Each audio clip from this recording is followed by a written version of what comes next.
بسم اللہ الرحمن الرحیم۔ خیال ٹی وی کے معزز خواتین و حضرات، السلام علیکم ورحمۃ اللہ وبرکاتہ۔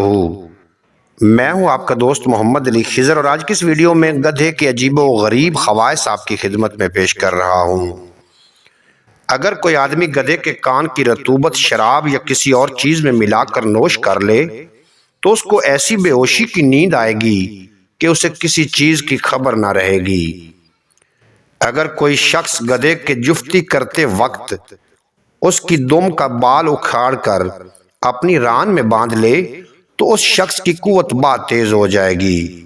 اگر گدھے کی دم میں پتھر باندھ دیا جائے یا گدھے کے سرین پر تیل مل دیا جائے تو وہ چیخنا چلانا بند کر دیتا ہے۔ امام راضی اور صاحب حاوی فرماتے ہیں، اگر گدھے کے گوشت کو ابال کر اس میں ٹیٹنس کے مریض کو بٹھا دیا جائے تو اس مریض کو بے حد فائدہ ہوگا۔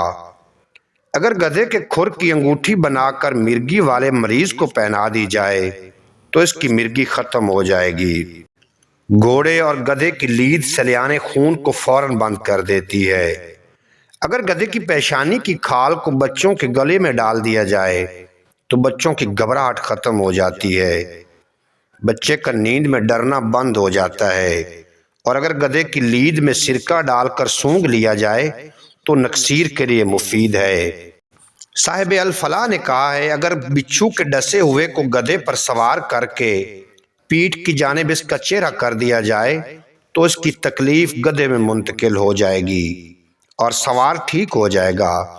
اسی طرح اگر کسی کو بچھو نے کاٹ لیا ہو تو وہ گدھے کے پاس آ کر اس کے کان میں کہہ دے کہ میرے جسم کے فلاں حصے میں بچھو نے ڈس لیا ہے، تو بھی اس کی تکلیف گدھے میں منتقل ہو جائے گی اور وہ آدمی تندرست ہو جائے گا۔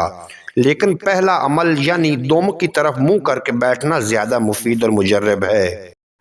گدھے کی ہڈی کا گدا تیل میں ملا کر سر پر مالش کرنے سے بال لمبے اور سیاہ ہو جاتے ہیں۔ اعلیٰ تناسل عضو مخصوص پر گدھی کا دودھ ملنا قوت باہ کے لیے مفید ہے۔ گدھے کے چیخنے سے کتے کو بہت تکلیف ہوتی ہے اور بعض اوقات کتا تکلیف کی شدت سے رونے لگتا ہے۔ امید ہے آج کی یہ مختصر ویڈیو آپ کو پسند آئے گی۔ اگر ویڈیو پسند آئی ہو تو چینل کو سبسکرائب فرما کے بیل نوٹیفیکیشن کو پریس کرنا تاکہ مستقبل میں اپلوڈ ہونے والی تمام ویڈیو بر وقت آپ تک پہنچتی رہیں۔